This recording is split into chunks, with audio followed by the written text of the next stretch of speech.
Bonjour tout le monde. Comme vous voyez, je suis revenu de mon voyage en Gaspésie. Je voulais profiter d'une des dernières belles journées d'automne pour vous faire une espèce de petite foire aux questions au sujet de mon voyage en Gaspésie.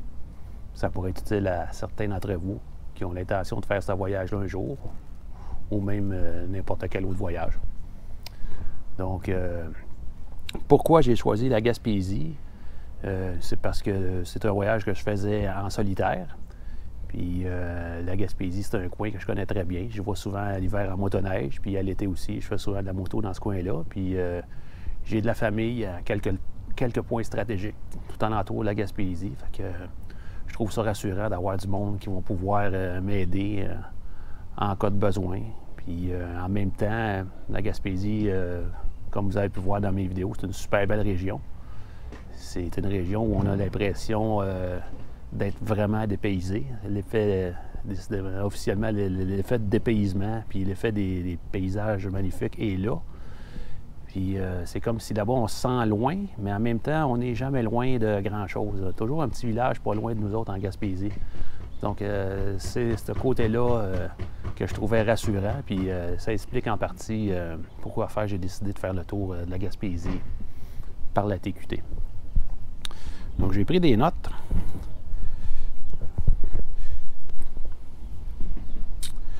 Première question, est-ce que l'équipement de camping est obligatoire pour faire ce voyage-là? Je vous dirais que non. L'équipement de camping n'est pas obligatoire. J'aurais facilement pu coucher à tous les jours dans des hôtels. Sauf que ça amène un petit côté expédition à mon aventure. Puis en même temps, bien, ça me rassure d'avoir mon équipement de camping avec moi. Comme ça, s'il arrive un problème ou de quoi, que je suis retardé, je me retrouve trop fatigué une journée pour continuer sans vouloir trop risquer, bien, j'ai tout mon équipement avec moi pour me faire à manger puis pour dormir dans le bois. C'est un voyage que j'ai fait en autonomie complète avec vraiment tout l'équipement nécessaire pour être bien en camping. Deuxième question, est-ce qu'on est mieux de réserver les hôtels d'avance?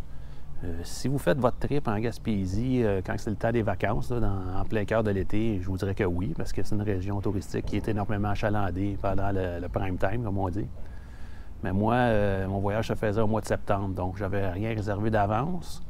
J'aime pas le moins possible réserver mes hôtels d'avance parce que on perd, par la suite, on perd de la flexibilité au niveau du voyage. Là. Fait que, ça devient une obligation de me rendre du point A au point B cette journée-là si mes hôtels sont réservés d'avance. Donc, j'aime mieux arriver sur le fly. S'il y a de la place, tant mieux. Sinon, je passe au prochain hôtel.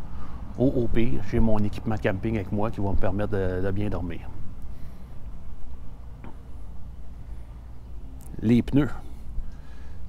Pour faire la TQT, j'avais déjà entendu dire, puis je vous confirme que c'est vrai, que ça prend des pneus agressifs le plus possible. Moi, mes pneus, c'était des Shinko 805, 804, 805, qui étaient montés sur la moto. Puis je ne conseille pas d'aller moins agressif que ça. Puis même avoir su que je passerais mon avant-dernière journée dans une passe de boîte, là, que j'ai eu vraiment... j'ai rushé ma vie dans cette passe-là. J'ai jamais fait de la grosse moto dans des places difficiles comme ça. D'habitude, j'évite ce genre de situation-là. Mais ça a été vraiment difficile, même avec mes Shinko 805. Donc, avoir su, j'allais monter quelque chose encore plus agressif sur la moto. Mais j'avais des Shinko 805 en réserve. Là, ça fait que je voulais pas... je voulais y aller avec ces pneus-là. Faut pas quand même... Je veux pas gaspiller. Là, pas riche au point de gaspiller des tailleurs. J'ai passé bien proche de monter mes Motoz Tractionator GPS parce que c'est des pneus qui n'usent pas. Puis ça m'amenait comme une espèce de tranquillité d'esprit des pneus de longue durée comme ça. Je suis vraiment sûr de faire le voyage au complet. Une chance que j'ai pas fait ça parce que sinon ça aurait été encore plus difficile. Il faut toujours garder en tête que les conditions du sentier sur la TQT peuvent changer énormément. Si jamais il se met à pleuvoir une journée, ça peut passer de plusieurs niveaux de difficulté en l'espace d'une pluie. Là. Fait que, avec mes Motoz GPS, c'était vraiment pas une bonne idée de m'en aller là avec ça. Puis j'ai passé à deux doigts. Ça fait longtemps, ça fait 1 an que j'ai ces pneus-là dans ma réserve de pneus dans le cabanon. Puis j'ai hâte de les essayer aussi, parce que je pense que c'est des pneus sur la route, ils vont bien aller.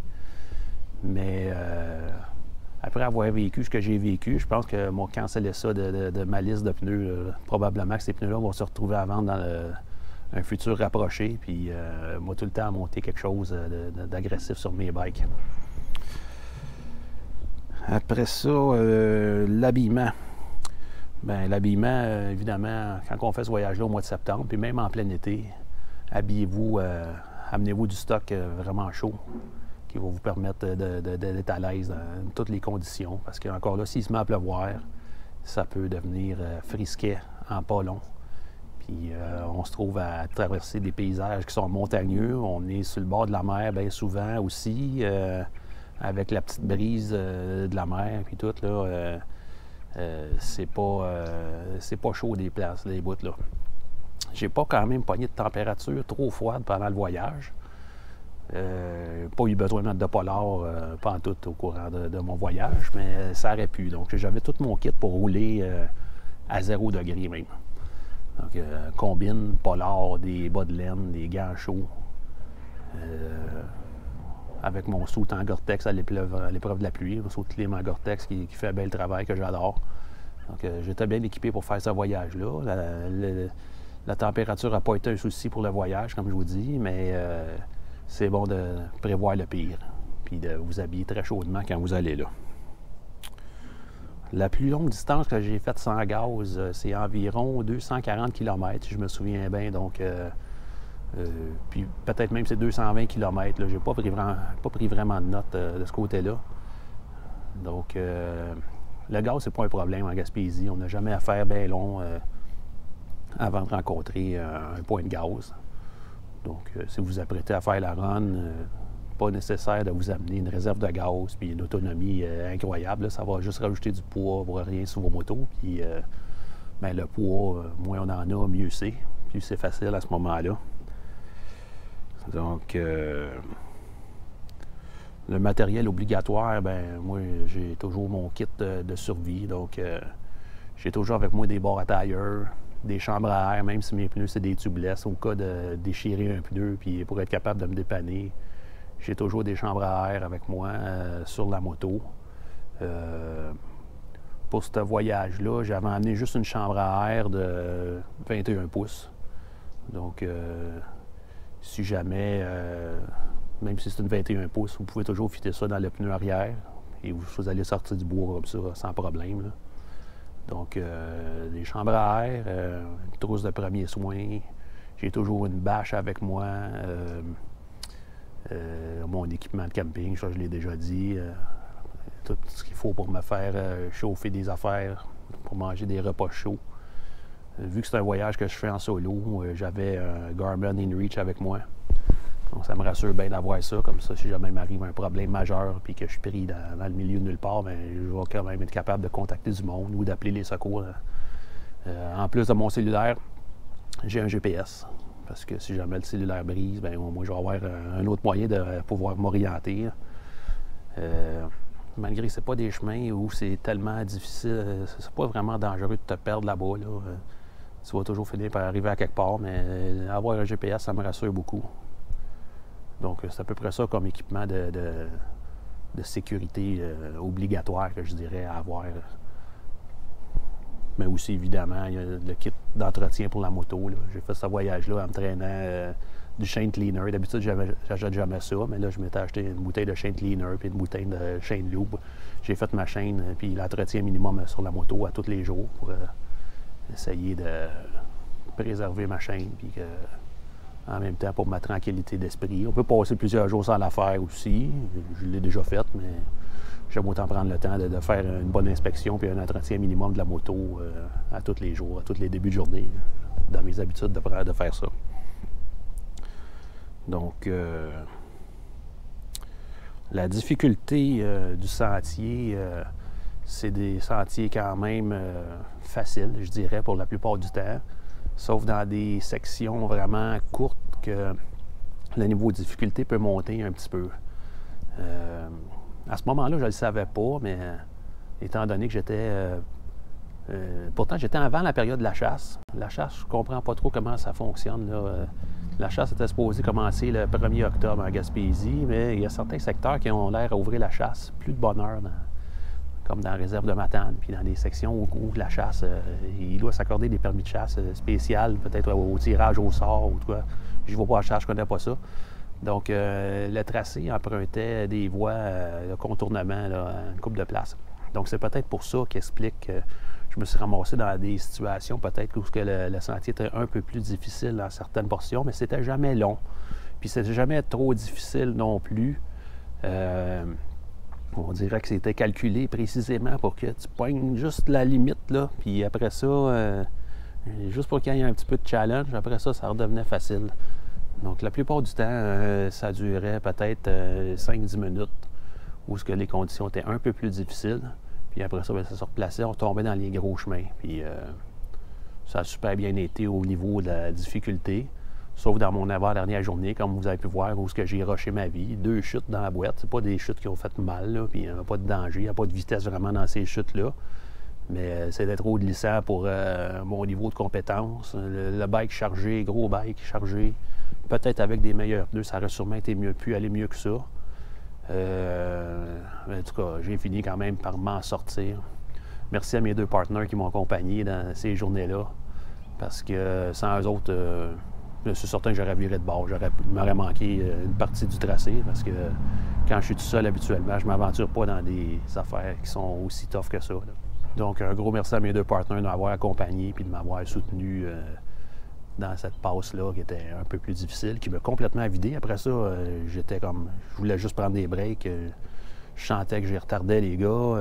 J'avais tendance à me dépêcher, à pousser la machine pour essayer de garder la cadence. J'aime pas avoir la sensation d'être un boulet pour le groupe. Donc, c'est pour ça qu'à un moment donné, je leur ai dit d'y aller sans moi, que moi, j'allais continuer à mon rythme.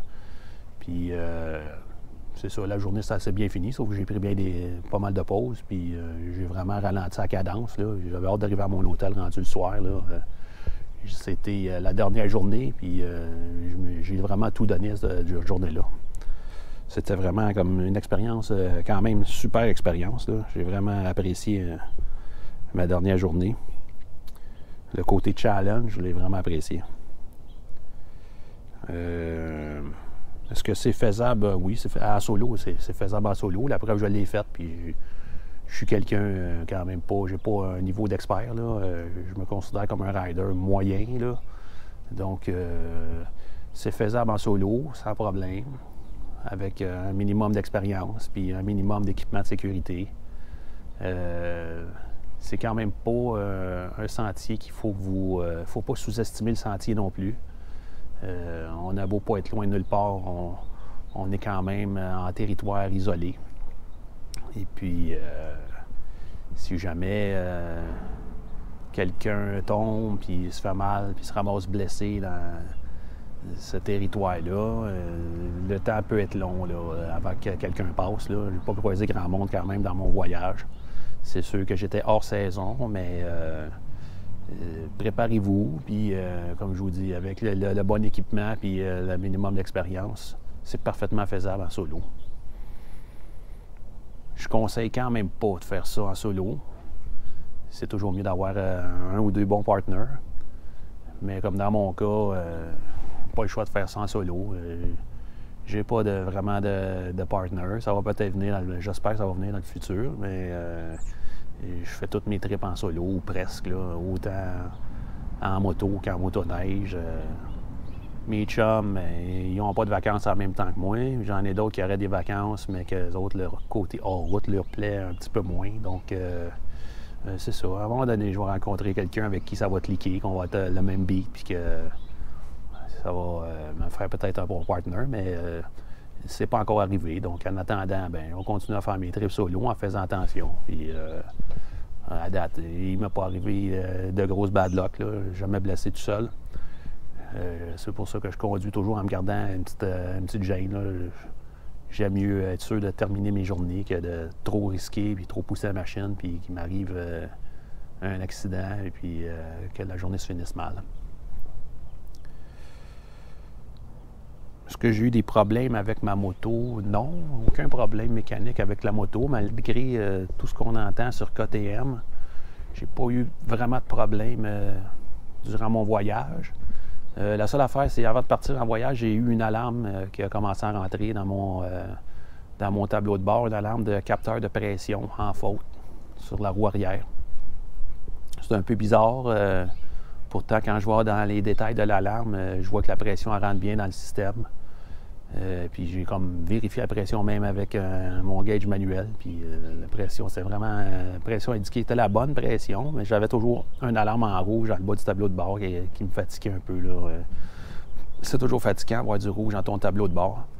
Donc, alarme de pression sur la roue arrière, c'est pas un gros problème. Ça ne m'a pas empêché de faire le voyage.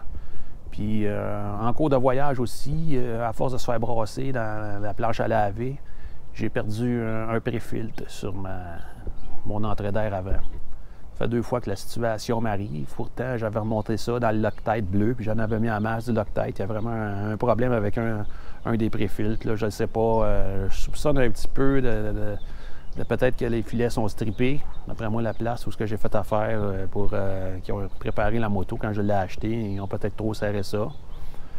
Ou, en tout cas, peu importe, là, il semble avoir un problème. Ça fait 2 fois que je perds ce pré-filtre-là. Encore là, ça ne m'a pas empêché de continuer, mais un petit problème qui m'est arrivé. J'ai perdu une botte aussi de crash bar dans une de mes aventures. Fait que c'est pas des gros problèmes, là, mais c'est à peu près tout ce qui m'est arrivé. Donc, est-ce que j'ai des problèmes avec mon matériel en général? Non. Mon matériel de camping, ça fait longtemps que je l'ai. C'est du stock que j'ai mis à l'épreuve, donc tout a bien été. Le sleeping bag était efficace. La tente est très efficace. J'avais acheté des sacs de voyage. Je vais vous les montrer.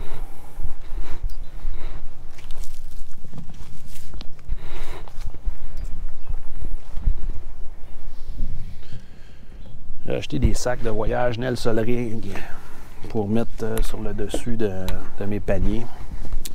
Puis ça n'a presque pas servi, là. Mon voyage en Gaspésie, c'était la première fois que j'utilisais ces sacs-là. Puis j'ai une couture sur un de mes sacs, je ne sais pas si on voit la caméra, qui s'est comme dessoudée. Donc ça, je me suis rendu compte de ça en la dernière journée du voyage, donc ça n'a pas trop dérangé. J'ai payé un petit peu moins cher pour ce stock-là. C'est tout comme 2 fois moins cher que la compétition. Ça explique peut-être qu'il était un petit peu moins de qualité, peut-être, ces sacs-là. J'ai trouvé très pratique. J'ai trouvé pratique qu'on puisse charger par le haut. C'est bien mieux pour organiser ton stock et pour retrouver ton stock aussi. En arrivant de voyage, j'ai communiqué avec la compagnie. Puis ça a pris comme 3-4 jours, puis il me renvoyait un autre sac flambant neuf. J'ai juste eu besoin d'y envoyer quelques photos, puis une description du bris. Puis ça a super bien été. Donc le service après-vente était excellent. Je ne sais pas si je vais réavoir des problèmes un jour avec ces sacs-là. On va voir. Pour le moment, mon autre sac, il a très bien fait le travail. Puis là, il m'a envoyé un sac neuf. Donc on va voir ce que l'avenir va nous dire. Je ne suis pas sûr que je vais garder ça ou si je vais vendre ça, parce que je m'enligne vers un autre setup l'année prochaine. Mais c'est le seul petit problème avec mon équipement que j'ai eu. Mon équipement de camping, j'ai utilisé pour le voyage. Donc, pour avoir un minimum de confort, j'aime ça avoir une tente de 3 personnes. Ça me permet de m'installer dans la tente, puis m'attendre comme un vestibule de chaque côté, avec une sortie de chaque côté. Ça permet de la flexibilité quand on fait du camping. Puis en ayant une tente de 3 personnes, je peux rentrer tout mon stock dans la tente, puis être certain que si jamais il se met à mouiller dans la nuit, puis que ça n'arrête pas de mouiller le lendemain matin, bien, au moins je peux m'habiller dans la tente, puis tout mon équipement va être au sec. J'ai un matelas de sol qui est quand même assez épais, c'est la marque Thermarest. J'ai le gros modèle là, qui a 3,5 pouces d'épaisseur. Un modèle qui se gonfle soit avec une pompe à pied ou avec une espèce de poche qu'on compresse, là, faire rentrer de l'air dans le matelas. Là. Ça, je dors super bien là-dedans. Puis c'est quelque chose qui est quand même tough, là, même pour un gros bonhomme comme moi. Ça toffe bien, puis ça prend pas trop de place quand même dans le bagage. J'adore mon équipement. J'ai aussi un équipement, un oreiller de camping gonflable de marque C2 Summit.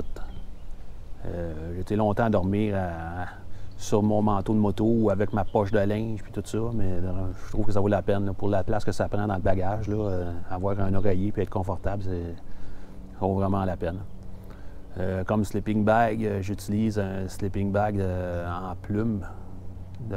La marque, c'est Marmotte. Donc, c'est en plume de canard. Il est raté pour coucher jusqu'à moins 15 degrés. J'ai peut-être pas besoin de si chaud que ça, sauf que si vous magasinez de l'équipement de camping, gardez bien en tête que si c'est raté moins 15, ça ne veut pas dire que tu vas être bien à moins 15. Ça veut dire que tu vas pas mourir à moins 15. Fait que j'aime autant avoir de quoi d'un peu plus chaud. Le fait d'avoir en plume d'oiseau, ça a des qualités et des défauts. C'est certain que ça vient beaucoup plus compact, c'est beaucoup plus léger qu'un sleeping bag synthétique. Sauf faut que tu t'arranges pour que ça reste au sec. Parce que si jamais ton sleeping bag ça fait mouiller, bien là, il va perdre quasiment toute sa chaleur. Là. Fait que là, tu vas geler. Donc, il faut être un petit peu plus minutieux de ce côté-là, mais je trouve que ça vaut la peine en plume d'oiseau.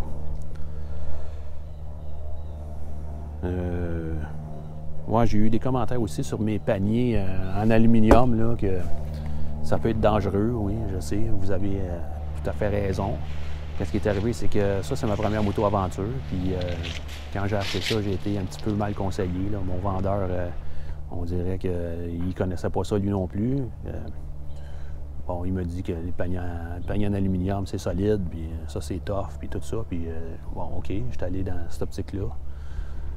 Mais finalement, j'ai acheté la moto, j'ai acheté tout le kit, puis c'est après ça que j'ai commencé à me tenir plus sur les forums, puis que j'ai appris que c'est vrai, on risque de se blesser beaucoup plus facilement avec ça, donc c'est plus dangereux, je le sais. Je vis avec le problème, là, puis j'essaie quand même d'être prudent pour éviter les situations à risque. Mais c'est certain que mon prochain setup, ça ne sera pas des paniers rigides. Puis en plus, ça a le désavantage d'être quand même pesant. Là. Ça nécessite un rack qui supporte les paniers, plus le poids des paniers eux-mêmes. C'est quand même plusieurs kilos qu'on rajoute après une moto. Là. Donc ça aussi, il faut garder ça en tête. Là. Pourquoi j'ai pas fait mon trip à l'été? Bien, c'est parce que moi, je peux juste avoir 2 semaines de vacances dans le prime time au courant de l'été. Puis j'utilise ces 2 semaines-là pour passer mes vacances en famille avec ma femme et mon gars. Donc, mes voyages comme ça, qui sont un petit peu plus longs, je suis obligé de faire ça à partir du mois de septembre, là, quand la période de prime time de l'été est finie. Donc, c'est pour ça. J'aimerais ça faire mes trips à l'été, c'est certain. Les journées sont plus longues, il fait plus chaud. Pour faire du camping, c'est beaucoup mieux, mais je consacre mes vacances d'été à ma famille. Quand je fais des voyages à l'été, c'est des petits voyages d'1 ou 2 journées maximum. Puis, parce qu'à l'été aussi, il faut que je m'occupe de mon petit gars. Le temps que j'ai de libre dans mes fins de semaine d'été, je fais de la moto hors route avec mon gars. Donc, ça me demande quand même là, beaucoup de temps. Là, m'occuper des motos, faire de la moto avec mon gars, m'occuper de la famille, tout ça. On manque de temps un peu pour faire toutes les trips qu'on voudrait. Mais c'est ça. C'est pour ça que je fais mes voyages toujours à l'automne. Est-ce qu'on aurait pu faire ça dans le temps de la chasse? Oui, bien c'est ça. J'étais dans le temps de la chasse, comme je vous ai dit. L'équipe de la Trans-Québec Trail sont vraiment super dynamiques. Quand c'est la période de la chasse, ils s'occupent de dérouter le sentier puis de contourner les points où la circulation devient interdite, sauf pour les chasseurs. Donc, c'est faisable à n'importe quelle période de l'année. J'avais juste à rester sur le sentier, puis j'ai pas vu aucun chasseur. Pas déranger personne. C'était un super beau voyage. Donc, ça conclut les petites questions auxquelles je voulais répondre. J'en profite de l'occasion pour remercier toute l'équipe qui travaille sur le sentier Trans-Québec. C'est vraiment une super équipe. Ils sont à l'écoute. Ça m'a bien surpris. Quand j'ai mis sur le groupe de la STQT que j'avais eu de la misère, j'ai tout de suite quelqu'un qui m'a répondu. Puis le lendemain, le gars est allé voir, il s'est occupé de dérouter le trajet parce que c'est vrai qu'en gros bike chargé, c'était peut-être un peu plus difficile. Là. Lui, il n'a pas eu de misère à passer là, mais probablement que c'est quelqu'un qui avait plus d'expérience que moi. Puis il n'était pas chargé, puis il y avait un Ténéré 700 comme bike, donc c'est un petit peu plus léger. Des fois, ça peut faire la différence. Les pneus aussi, ça fait la différence. Donc, c'est ça. J'aimerais remercier tout le monde qui ont travaillé de près ou de loin à mettre ce beau sentier-là sur pied.